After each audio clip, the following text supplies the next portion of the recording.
Hello everyone, welcome back to Sydney and Starlet, and if you're new here, welcome! Enjoy the videos. So today, me and Sydney are going to be reading a little golden book, Disney Sleeping Beauty. So, let's begin. In a faraway land long ago, King Stefan and his fair queen wished for a child. At last, a daughter was born, and they named her Aurora. To honor the baby princess, the king held a great feast. Nobles and peasants, knights and their ladies, everyone flocked joyfully to the castle. King Stefan welcomed his good friend, King Hubert, to the feast. King Hubert had brought his young son, Philip, with him. The kings agreed that someday Philip and Aurora would be married. Among the guests were 3 good fairies, Flora, Fauna, and Merryweather. Each of these magic beings wished to bless the infant with a gift. Waving her wand, Flora chanted, "My gift shall be the gift of beauty." "My gift," said Fauna, "shall be the gift of song."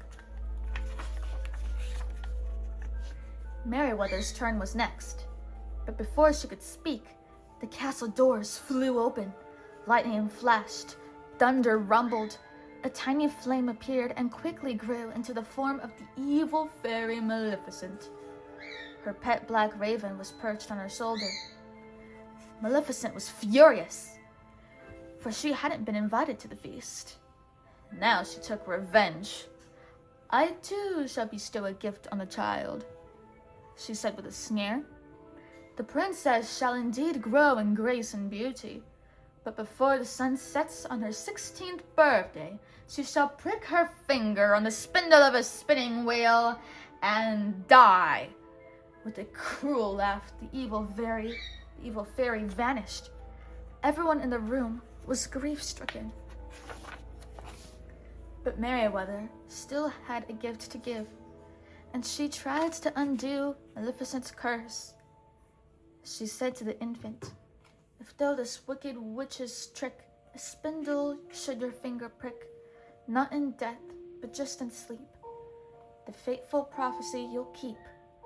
And from the slumber you shall wake, when true love's kiss the spell shall break." King Stefan ordered that every spinning wheel in the land be burned, but he still feared the evil fairy's curse. So the good fairies hatched a plan. They would take Aurora to live with them deep in the woods, safe from Maleficent. The king and queen agreed.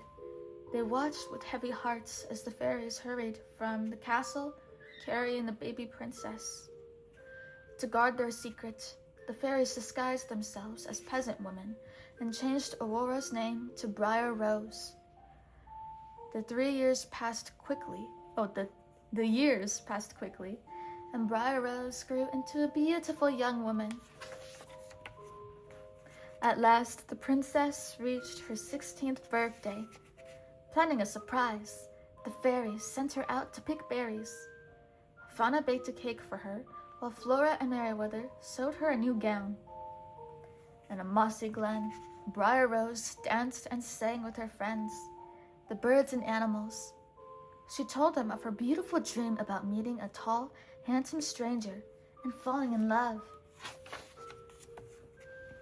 A handsome young man came riding by. When he heard Briar Rose singing, he jumped from his horse and hid in the bushes to watch her.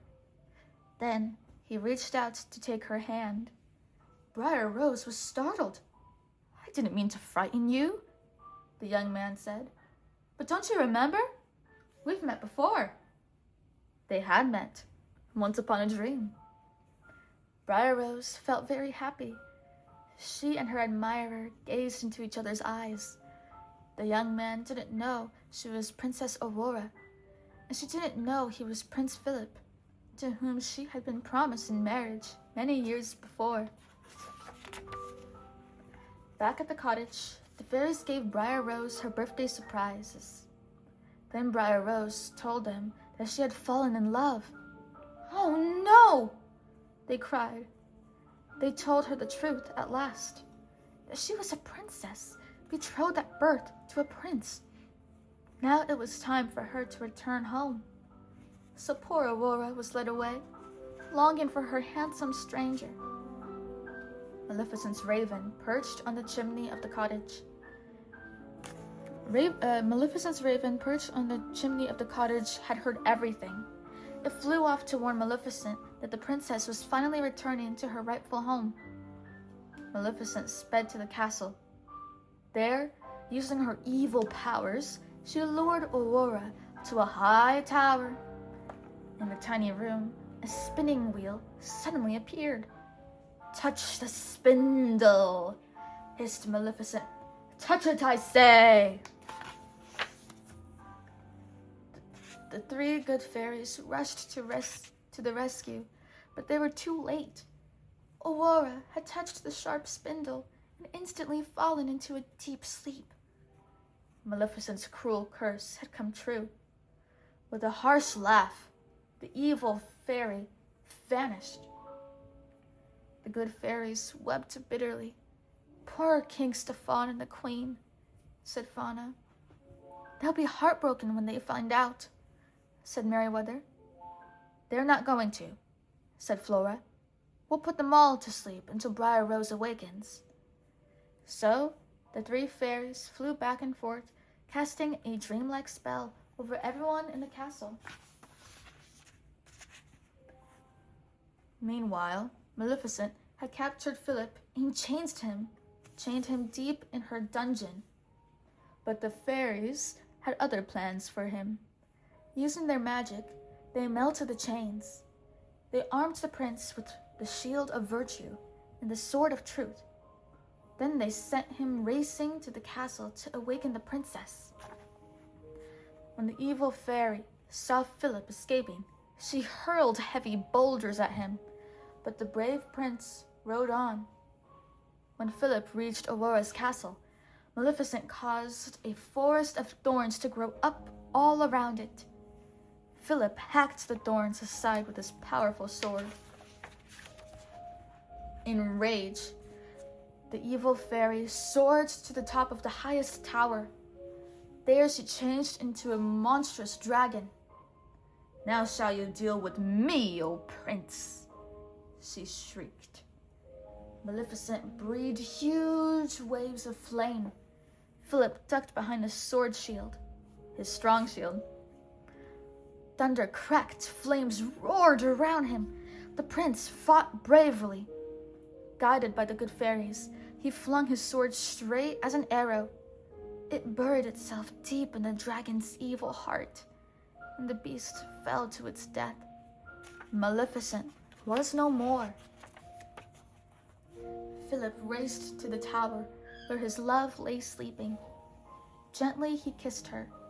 Aurora's eyes slowly opened. Now everyone was awake. The king and queen were overjoyed to see their daughter again, and wedding plans were soon made. The good fairies were blissful too. It had all ended just the way it should. Happily ever after. Now what do we say? The end. The end. So that is it for today, everyone. We really hope you all enjoyed it, and we will see you all in the next one. Bye-bye. Look at your favorite page.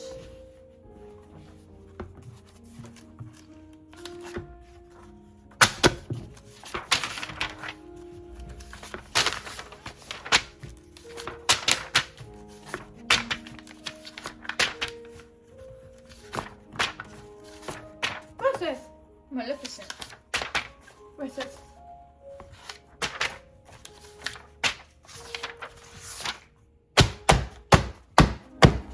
Wow. Who's your favorite character? Maleficent. Maleficent. She's a beast. Beastly. That's a good choice. She's iconic. Bye-bye. What's this? Maleficent.